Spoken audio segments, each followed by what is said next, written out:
영광스럽게 온 누리에 빛나네. 나가세 나가세 주 예수만을 위하여 목숨까지도 바치고 싸움터로 나가네. 4절 한번 더 합시다. 원수들은 이미 예수의 손에 하나 없이 패하고 주의 군기만이 영광스럽게 온 누리에 빛나네. 나가세 나가세 주 예수만을 위하여 목숨까지도 바치고 싸움터로 나가세. 다같이 묵도하심으로 오예배를 함께 드리겠습니다.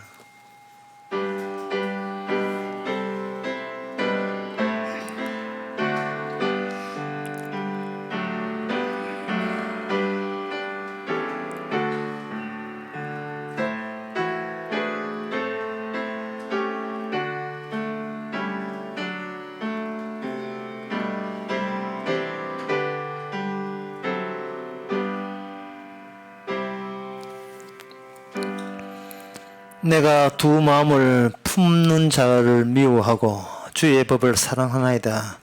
주는 나의 은신처요 방패시라. 내가 주의 말씀을 바랐나이다. 하나님, 항상 저희들 마음에 말씀이 들어오면 마음이 두 갈래 나누어지는 것을 느끼게 됩니다.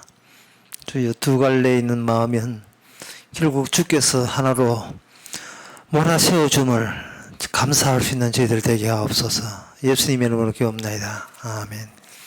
찬송가 335장 합시다.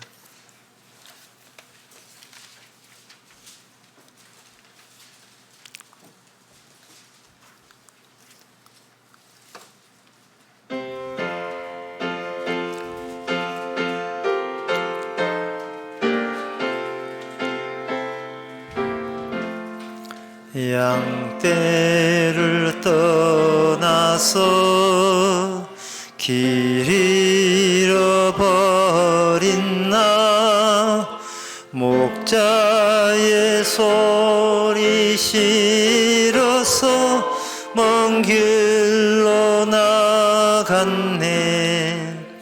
방탕한 이 몸은 불호 막심하여 부친의 음성 싫어서 먼 길로 떠났네. 양떼 잃은 목자는 그 양을 찾으려 산 넘고 물을 건너서 사막을 지났네. 갈 길을 모르고 나 지쳐 있을 때 그 목자 마침 나타나 날 구원하셨네. 내 목자 예수는 날 사랑하셔서 내 상한 몸을 고치사 그 피로 씻었네. 길 잃은 양 찾아 큰 위로하시며 그 우리 안에 이끌어 늘 보호하시네. 양떼를 떠나서 맘대로 다녔네. 나 지금 목자 따르며 그 음성 듣도다. 나 이제 후로는 방황치 않으며 아버지의 집에서 영원히 살겠네. 아멘. 이 시간 우리 한 마음으로 기도하는 시간입니다. 기도 제목은 자기 인생을 자기 것으로 채우지 말고 늘 텅 빈 무대인 것을 잊지 마시고 합니다. 우리 주님께서, 성령께서, 천사들이 마음껏 이 무대를 활용하고 사용할 수 있도록 우리는 그것을 지켜보면서 감사할 수 있도록 그렇게 살도록 다 같이 기도합시다.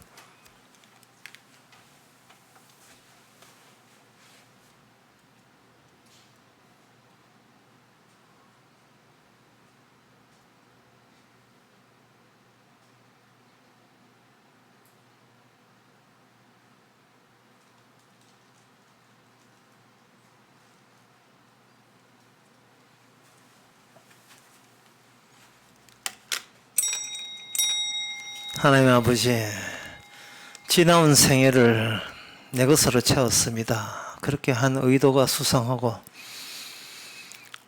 문제가 크다는 것을 저희들은 이제는 깨닫습니다. 주께서 은혜로 주신 것들인데 내가 애쓰고 노력해서 쟁취했다는 의식, 남한테 안 질려는 그 의식, 그것이 주님의 제 용서를 모독하고 무시하는 가로막는 짓인 것을 저희들은 이제는 깨닫게 하옵소서. 예수님 이름으로 기도합나이다. 아멘.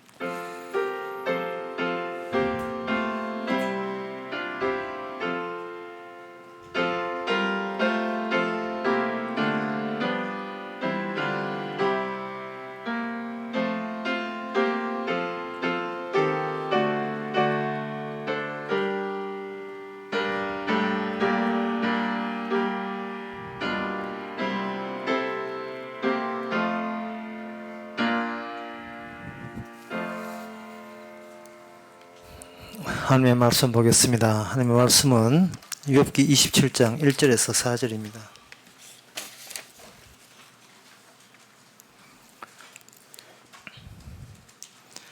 욥이 또 비사를 들어 가로되 나의 의를 빼앗으신 하나님, 나의 영혼을 괴롭게 하신 전능자의 사심을 가리켜 명시하노니 나의 생명이 아직 내 속에 완전히 있고 하나님의 기운이 오히려 내 코에 있느니라.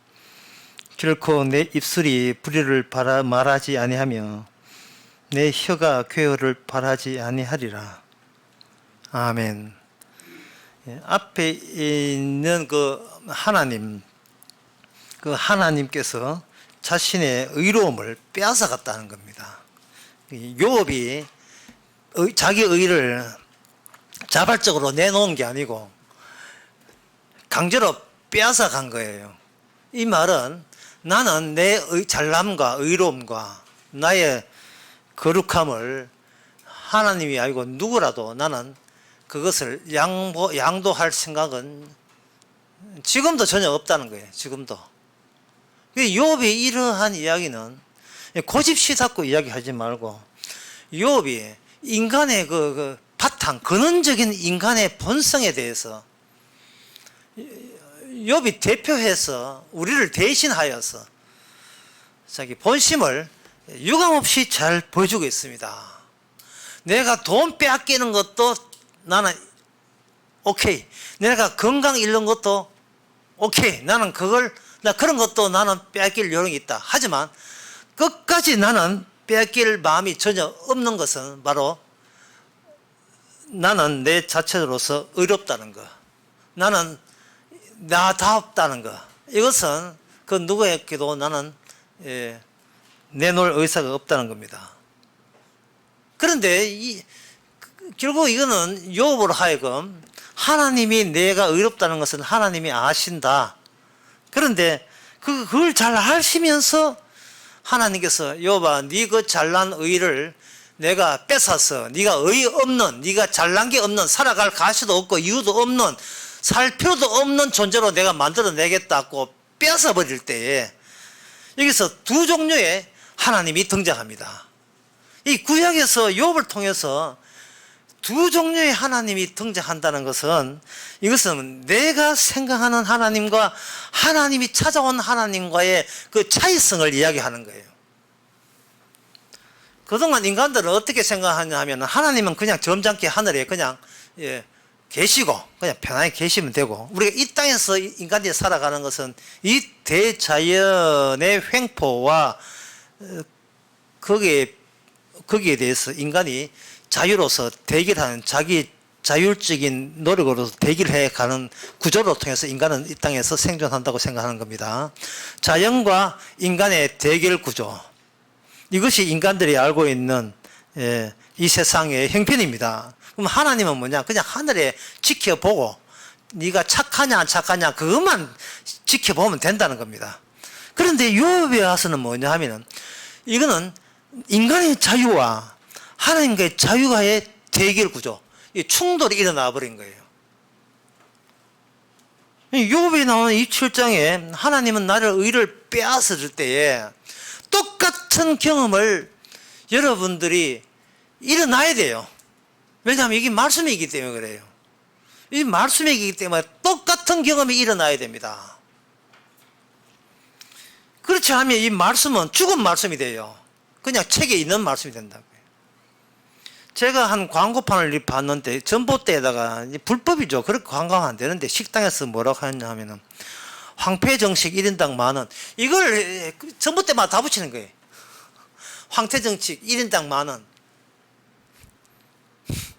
근데 그게 면제 5년째 붙어 있어요. 이게 얼마 단단히 붙였는데 본인이 뛸 생각도 안 해요. 5년째 황폐정식 1인당 10,000원이라는 말은 실제로 가게 되면 10,000원이 아니고 20,000원, 30,000원 될 가능성이 많아요. 5년 전의 이야기니까요. 그러면 황폐정식 1인당 10,000원 글자는 죽은 글자예요. 현실에 죽은 글자예요. 옛날에 많이 했지. 막 이 식당 이래 나올 가능성이 많아요. 황폐정식 그것만 죽은 글자입니까? 이 성경은요. 성경이 오늘 우리에게 죽은 글자 아니에요? 옛날에 그랬었지 이런 식으로. 하나님이 그런 일을 하셨었지 그런 식으로 그렇게 되어버린 겁니다. 이거는 오늘날 뿐만 아니고 구약 성경 역사 속에 나와요. 옛날에 우리 조상이 홍해를 건너 왔었지 이러고 말하는 거예요. 옛날에 우리 조상은 요단강을 건넜었지, 그때 모세가 활약이 대단했었지. 그럼 지금은 지금 세상에 도로 포로 잡혀 있는데요. 나의 자유가 다른 나라의 자유에 완전히 종속되고 다 뺏긴 겁니다. 이스라엘 같은 경우에는 바벨론 제국에 잡혀가서 하는 짓이 뭐냐? 옛날에 참 좋았었다는 거예요. 그때는 모세 같은 위인이 있었는데 지금 모세 같은 위인이 없어서 우리가 이게 쫄딱 망했다는 겁니다. 근데 예수님께서 그 5,000명에게 떡을 맡기니까 당신이 모세이십니까? 당신이 모세가 재현하신 겁니까? 주님께서 하시는 말씀이 주님께서 그들의 이야기를, 모세는 하늘에서 떡을 내렸는데 당신은 우리께 직접 떡을 주시니 모세 같은 선지자십니까? 내가 네한테 줄 것은 내 살과 내 피밖에 없다. 다 가버렸죠. 인간에게 있어서 인간들은 근본적으로 내한테 뭔가 하나님 앞에 뺏기 있다, 뺏길 당할 것이 있다는 생각을 인간들은 못해요.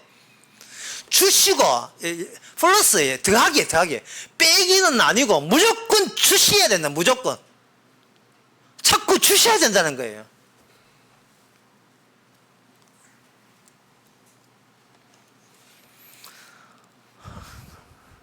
그 어떤 영화의 대사가 이런 대사였어요. 그 중년 남녀가 서로 사랑하면서 하는 대사가 뭐냐면은 이런 종교 있었으면 참 좋겠다. 어떤 종교냐 하면은 난 당신과 결혼하고 싶어요. 나는 당신과 결혼하고 싶어요. 나는 당신과 결혼하고 싶어요. 세 번만 이야기하면 자동적으로 부부가 되는 그런 종교가 있었으면 좋겠다는 거예요.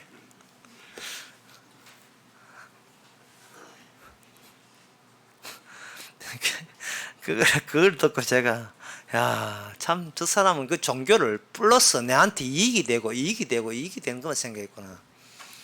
그런데 그 세 번씩이나 그 반복해서 결혼한 사람이 나 당신과 헤어지자 한 번만 해도 짝 갈라지는 게 이게 인간사거든요. 뭔가 얻으려 할 때는 뭐 다지고 또 예를 쓰지만 갈랐을 때는 깔끔하게 한 번으로 충분합니다. 그 종교. 그게 이 세 번씩 결합되는 종교 플러스 종교는 마이너스한테 이기지를 못해요. 주님께서는 우리의 종교를 빼앗습니다. 우리가 평소에 종교든데 우리가 어떤 뭘 하든 항상 플러스 더하기만 추구한 우리에게 그래서 모아놓은 그 축적된 그것을 주님께서는 빼시는 하나님이에요. 지금 욥이 그걸 그대로 보여주면서 본인은 뺏기지 않겠다는 거예요. 아, 이런 고집이 있어요. 하나님은 의를 뺏었지만 그 다음에 4절에 보면 결코 내 입술로 불의를 말하지 않겠습니다. 빼앗으면 또 의를 만들면 되고 빼앗으면 또 의를 만들면 되고 이게 나의 속성이고 나의 본성인데 내가 어떻게 그걸 내가 스스로 그것을 나 자신도 부정할 수가 없기 때문에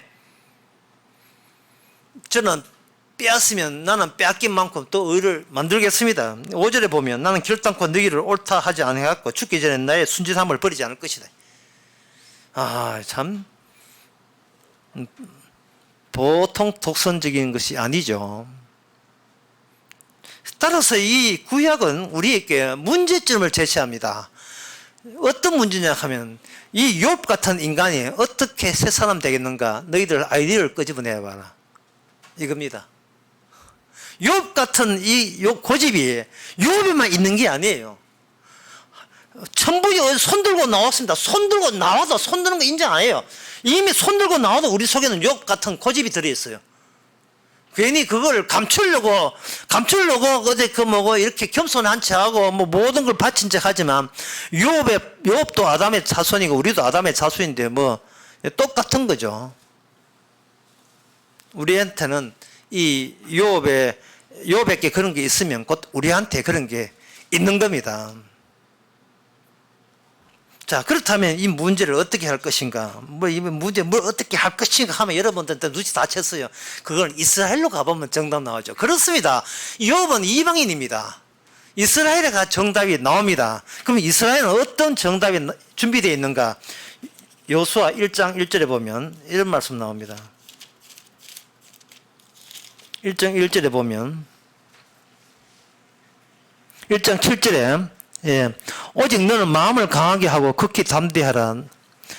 나의 종 모세가 내게 명한 율법을 다 지켜 행하고 좌로나 우로나 치우치지 말라. 그리하면 어디서 가는지 네가 형통하리라.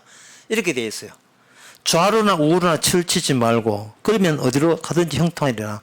자, 좌로나 우로나 치우치지 말라는 말은 아까도 약간 언급했습니다만은 인간에게 있어서 자연과의 말고 하나님과의 만남에서 인간은 자유와 하나님의 인간의 자유와 주님의 자유의 대결 구조, 대결 상태에 들어간다 했습니다. 그렇다면 좌로나 우로나 치우치지 말라는 것은 인간이 발휘하는 모든 자유는 결코 율법에 정조준될 수 없는 자유라는 겁니다. 어떤 경우라도 율법을 출제한 사람이 율법의 정답을 알지요. 율법을 출제하지 않고 이질적인 것이 왔을 때는 인간은 항상 시력이 약해가지고 여기 중간에 있는데 자꾸 좌로나 우로나 이걸 수시 보는 거예요. 여기 있나? 저기 있나? 여기 있나? 자꾸 수시 보는 겁니다. 인간 자체가 이미 비틀거리고 있는 거예요. 하나님이 원하는 율법적인 마음을 원하게 정조종될 수가 없는 거예요. 그런데 그렇게 유도하는 것이 율법에 주신 그 이유고 율법이 온 뜻입니다. 우리가 아무리 하나님 앞에 나름대로 순수하다 할지라도 율법이 딱 주고요. 그 다음에 그 율법을 하나님이 손대가지고 율법을 활성화시켜버리면 내가 그 율법을 지켰다고 하던 그것들이 전부 다 이게 하나님의 자유와 우리의 자유가 결코 합치될 수 없다는 것이 늘 거리감이 있다는 것이 들통나고 마는 겁니다. 그건 이제 가로수에 보면 그걸 알 수 있는데, 시골길 가로수에 보면 그 소실점이 있어요. 그림에 보면 소실점이라 하는 것은 느티나무가 쫙 가다가 결국 그 끝에는 그 곧바른 그 똑바로 이어진 그 끝에는 둘이 마치 만나는 것처럼 이렇게 눈에 보입니다. 만나는 것처럼. 원근법이죠. 결국 한 점에서 만나게 된다 이 말이죠. 그런데 그 현장 답사를 해보세요. 그게 만났는지. 하나님을 이렇게 사랑하게 되면 언젠가 하나님과 소실점에서 딱 만나게 될 것이라고 생각하고 있습니다. 지금 욥은 왜? 나는 착하고 하나님은 기본적으로 착하기 때문에 착한가 착하는 서로 통한다. 근데 한번 만나보세요. 만나면 안 만나지요. 그거는 이유가 뭐냐? 나에게 자유가 있기 때문에 그렇습니다. 부부도 마찬가지예요. 부부가 같이 산다는 것이 기적이에요. 아침에도 그런 이야기 했지만 한 번 더 써먹으면 이렇습니다. 뭔가 부부가 같이 될 때는 안 되는 것이 당연하다고 생각하고 고마운 거죠. 같이 고맙게 여기고 같이 살아야 돼요. 같이 마음 맞춰서 산다고 그렇게 생각하면 안 되고, 이건 당연한 게 아니고, 마음 맞춘 게 당연한 게 아니고, 오히려 이게 뭔가 잘 될 때는 뭔가 열심히 해봐야 돼요. 이게 지금 뭐가 아니야, 이건 아니지. 마음 맞을 리가 없는데 내 자유를 포기 못하고 네가 네 자유를 포기 못하는데 그게 어떻게 아구가 맞습니까?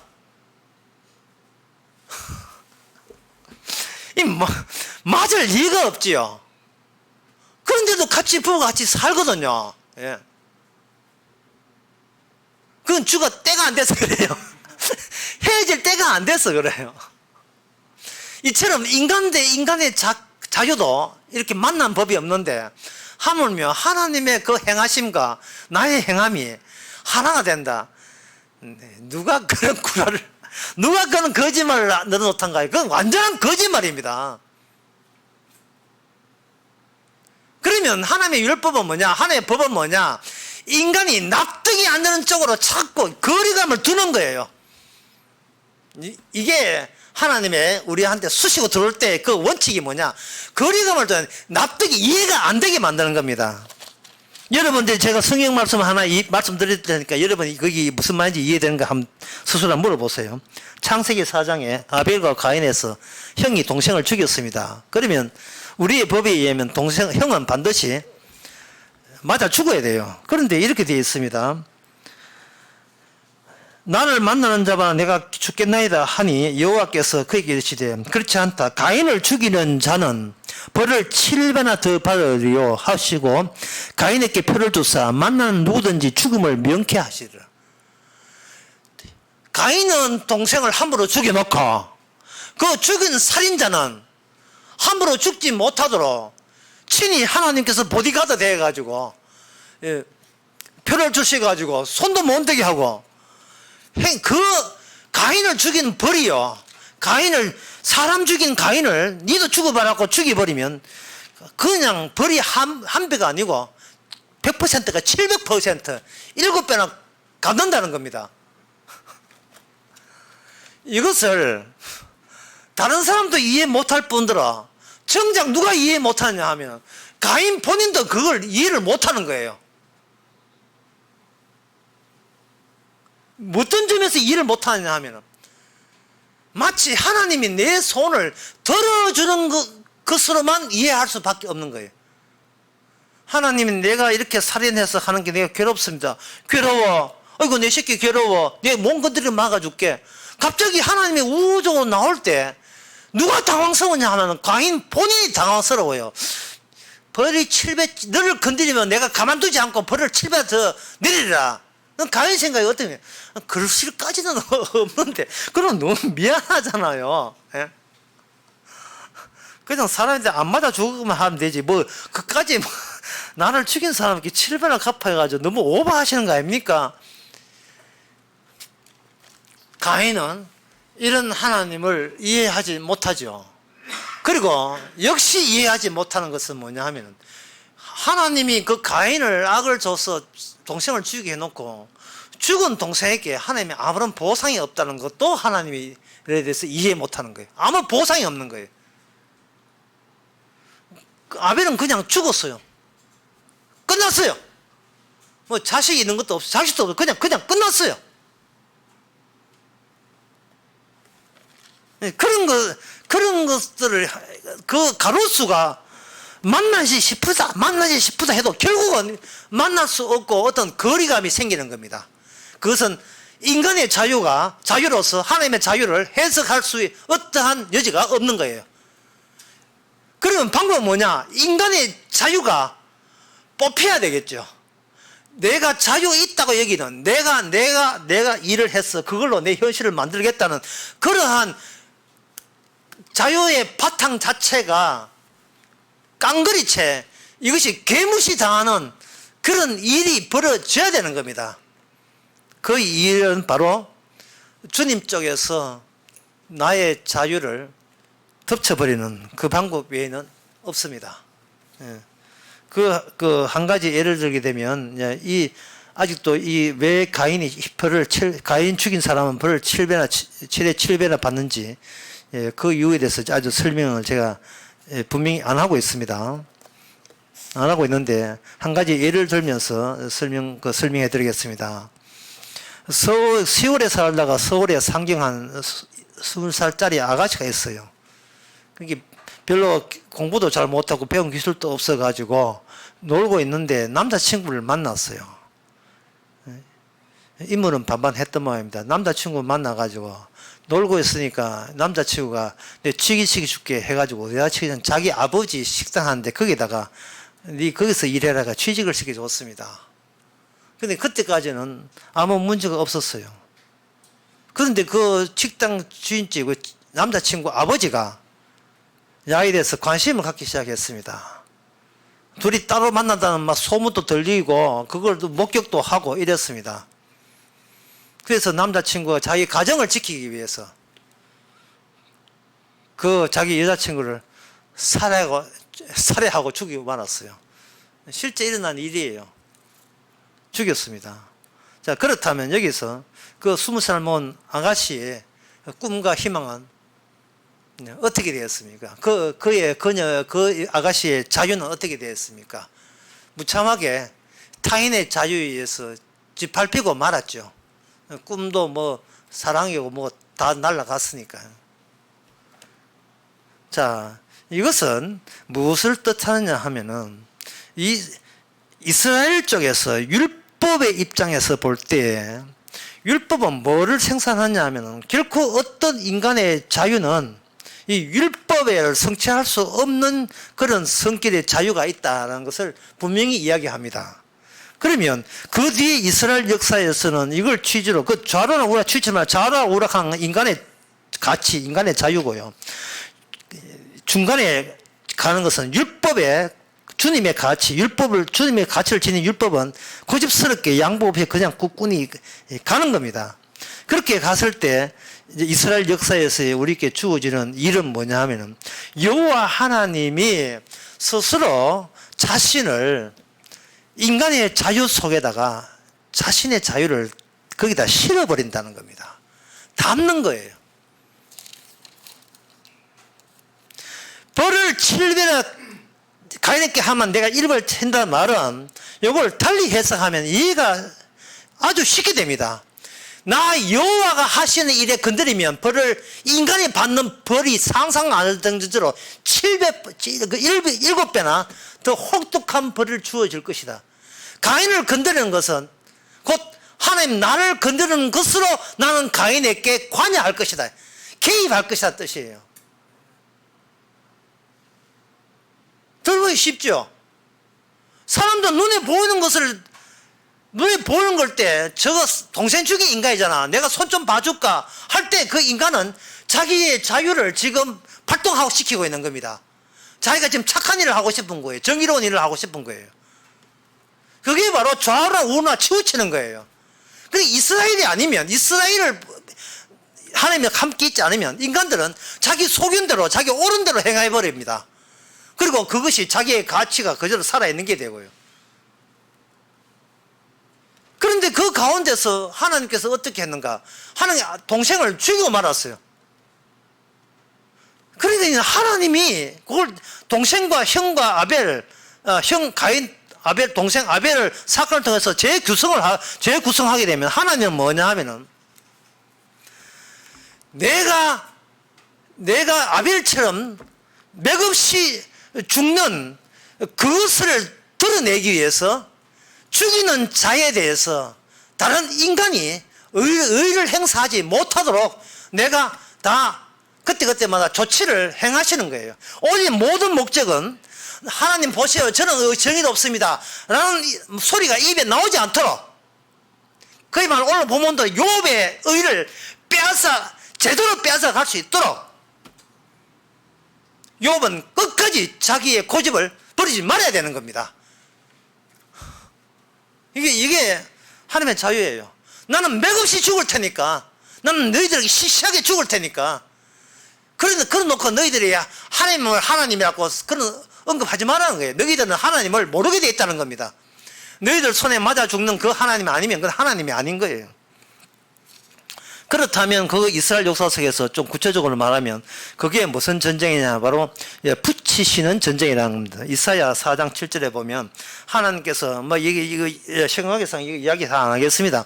하나님께서 이스라엘을 전쟁시킬 때 어떻게 전쟁을 시키느냐, 상대방을 하여금 붙여주는 전쟁이에요. 가만히 있는데 저쪽에 와서 받쳐서 알아서 죽게 만드는 겁니다.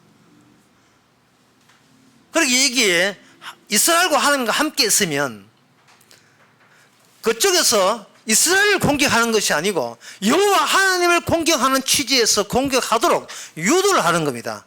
유도를 해가지고 누가 겁을 내느냐 하면, 누가 쫄아버리냐 하면 이스라엘이 쫄게 만들어요. 우리는 끝났다, 우리는 이제 망했다.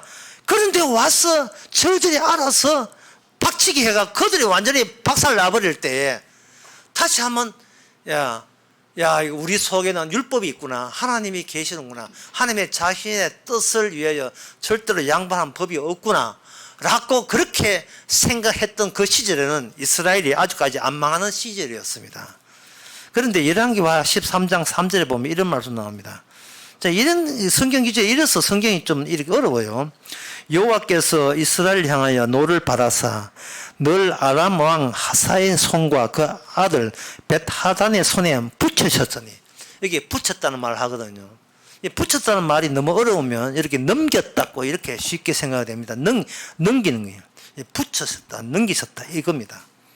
붙였으니까 이번에는 반대가 되어가지고 하나님께서 금방진 자기 아들 이스라엘을 누구한테 붙이느냐 하면은 지금 시리아입니다. 아람나라 하사엘과 데도로 그 아들 벳하단의 손에 하나님께서 북쪽 이스라엘을 넘겨버리면 하나님은 우리 편이라고 여겼던 그들이 오히려 그 하나님에 의해서 그 나라에 박살나게 되어 있습니다. 망하게 되어 있어요.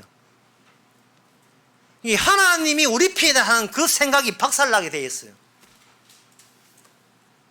박살나면서 너는 왜 이 하나님이 가시는 방향대로 가지 못하고 왜 자꾸 너 자체만 잘 지탱하려고 그 생각만 하느냐라고 지금 꾸짖고 있는 겁니다. 근데 그 과정 속에서 다시 오늘 본문을 보시면 이제 이해가 됩니다. 오늘 본문을 보시면 지금 욥은 하나님께서 자기 의를 뺏었다고 했거든요. 27장에 하나님은 내 의를 뺏었어요. 그리고 아직도 자기가 숨이 붙어 있는데, 숨이 붙어 있을 동안 내 의를 뺏고 그리고 나를 영혼을 괴롭게 했다는 겁니다. 다른 친구들은 도저히 납득이 안 되죠. 무슨 하나님이 그렇게 할 수 있느냐. 그런데 이런 하나님은 어떤 하나님이냐 하면은 욥은 자기의 자신이 의롭다는 사실을 더욱더 부추겨주는 계기가 되는 겁니다. 그런데 이스라엘 경우에는 어떻게 되냐 하면은 하나님께서 의도적으로 이스라엘 하나님에 의해서 망하도록 이렇게 망해버렸어요. 이게 이제 빼앗는 거죠. 빼앗아 버리면 그 다음에 주어지는 것이 뭐냐 하면 너희들이 나를, 이 하나님을 미워했다가 돼요. 함께 있어서 좋았다가 아니라 너는 내가 함께 있는 게 밉지 그지? 라고가 되는 겁니다. 미움의 반대말은, 사랑의 반대말은 사랑 없음이 아니고 그게 바로 주님이 미워지는 거예요. 왜냐? 나의 가치를, 근원적인 나의 가치를 자꾸 파고 들어가니까 그게 미운 거예요. 그래서 이 하나님의 언약을 모르게 되게 되면 인간은 정상적인 사람이 됩니다. 그런데 하나님의 언약이 주어지면 이거는 내가 봐도 내가 미친 게 돼요. 내가 미쳤지. 내가 정말 미쳤어. 이게 미쳐버린 거예요. 내가 왜 이래? 왜 나는 내 가치와 내 의를 왜 아직도 내가 남아있는 거야? 이거 남아있으면 안 되는데, 내가 이 가치가 남아있으면 나 주님을 미워하게 되는데, 이러면 안 되는데 라는 세상 사람과 전혀 다른 생각을 할 수밖에 없습니다. 20세 아가씨가 서울에 와서 남자친구 사귀어서 이제는 남자도 없고 자기 취업도 어렵다고 좋다 했는데, 되도 않은 그 식당 저 아버지 주위 아버지가 자기 집적대고 끌적대니까 그걸로 인하여 자기 목숨을 잃어버릴 때 그걸 감히 상상이나 했겠습니까?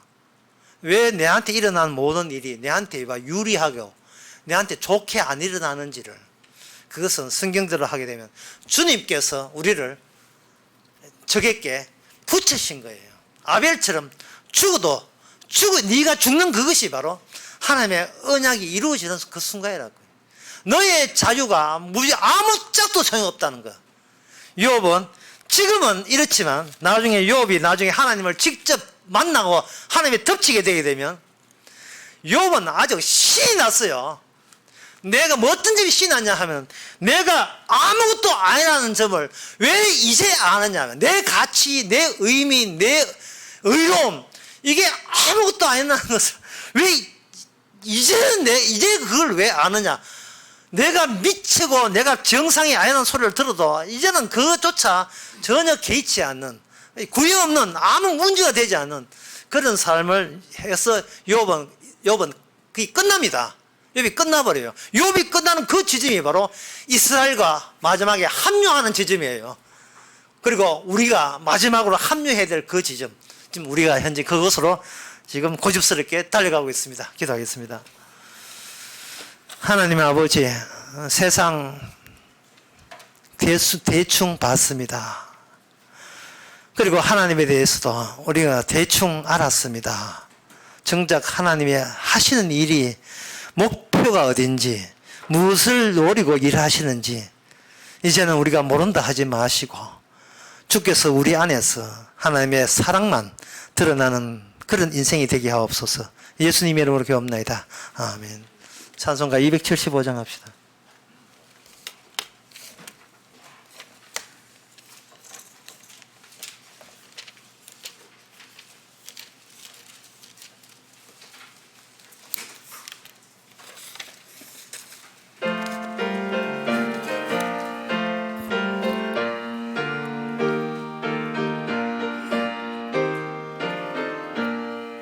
저 죽어가는 자 다 구원하고 죄악과 무덤서 건져내며 죄인을 위하여 늘 애통하며 예수의 공로로 구원하네. 저 죽어가는 자 예수를 믿어 그 은혜 힘입어 살겠네. 주 반대하는 자 불쌍히 여겨 참 회개할 때를 기다리네. 열심을 다하여 인도해보세. 예수를 믿으면 다 살겠네. 저 죽어가는 자 예수를 믿어 그 은혜 힘입어 다 살겠네. 저 죽어가는 자 구원해내야 우리의 본분을 다하리니. 예수의 구원을 전파할 때에 그 크신 능력을 다 주시네. 저 죽어가는 자 예수를 믿어 그 은혜 힘입어 다 살겠네.